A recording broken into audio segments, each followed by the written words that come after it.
लोगों ने काफी उदार रखा है इस ट्रांसफर पॉलिसी को।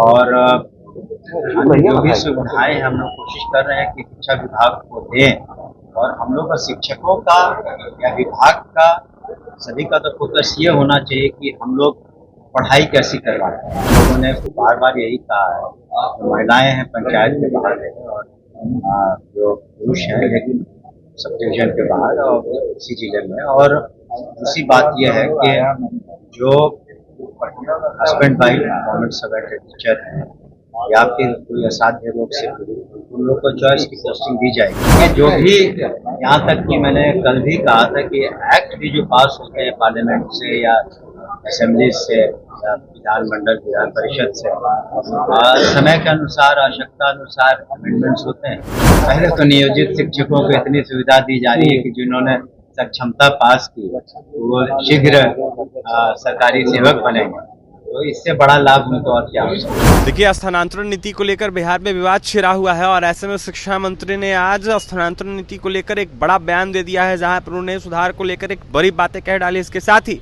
TRE-3 को लेकर भी उन्होंने जानकारी दी है, जहां उन्होंने कहा है कि एजेंसी को हमने रिक्वेस्ट किया है, ऐसे में एजेंसी जल्द से जल्द रिजल्ट देगा।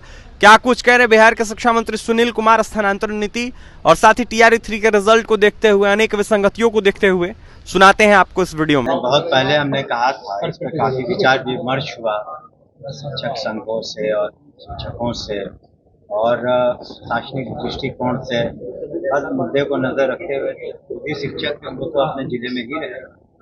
और हम लोगों ने बार बार यही कहा है, जो महिलाएं हैं पंचायत के बाहर है और जो पुरुष हैं लेकिन सब डिवीजन के बाहर और इसी जिले में। और दूसरी बात यह है कि जो husband wife government servant teacher हैं या फिर कोई असाध्य रोग से पीड़ित, उन लोग को चॉइस की पोस्टिंग दी जाएगी। तो इससे अधिकांश जो शिक्षक हैं मेरे ख्याल से संतुष्ट हैं। लेकिन हर संगठन में और हर महकमे में कुछ लोग होते हैं कि वो कमियां निकालते हैं, त्रुटियां निकालते हैं, उसका तो कोई इलाज नहीं है। लेकिन इसके बावजूद भी हम लोगों ने एक एपेलेट अथॉरिटी को भी रखा है कि इसके बावजूद भी अगर किसी को कोई कमी लगती है तो वहाँ डिस्ट्रिक्ट मैजिस्ट्रेट की अध्यक्षता में जो कमेटी है या फिर डिविजनल कमिश्नर के स्तर पर जो कमेटी है या फिर मुख्यालय में सेक्रेटरी के लेवल पर जो कमेटी है,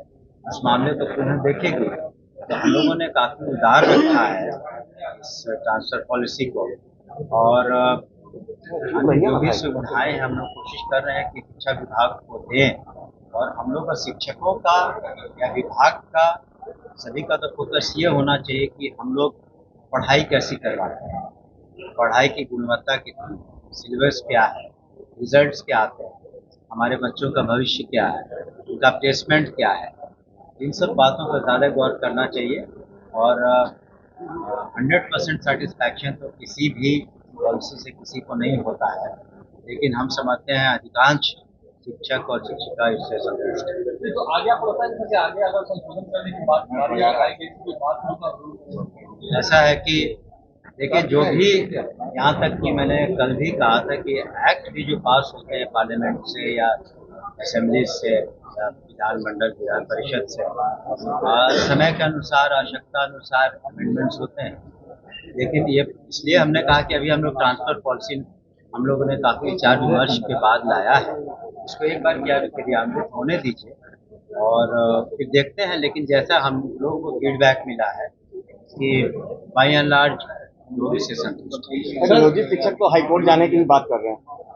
पहले तो नियोजित शिक्षकों को इतनी सुविधा दी जा रही है कि जिन्होंने सक्षमता पास की वो शीघ्र सरकारी सेवक बनेंगे, तो इससे बड़ा लाभ उनको और क्या हो सकता है। सर, क्लास 1 to 5, 6 to 8 का सर उसको रोस्टर पे क्या क्या विभागीय मंत्री है, क्या आज वो आने की उम्मीद है? क्या रोस्टर हमको लगता है बहुत क्लियर जल्दी हो जाएगा, क्योंकि बीच में रिजर्वेशन पॉलिसी में माननीय उच्च न्यायालय के कारण जो आदेश था उसके कारण उसमें चेंजेस लाने पड़े।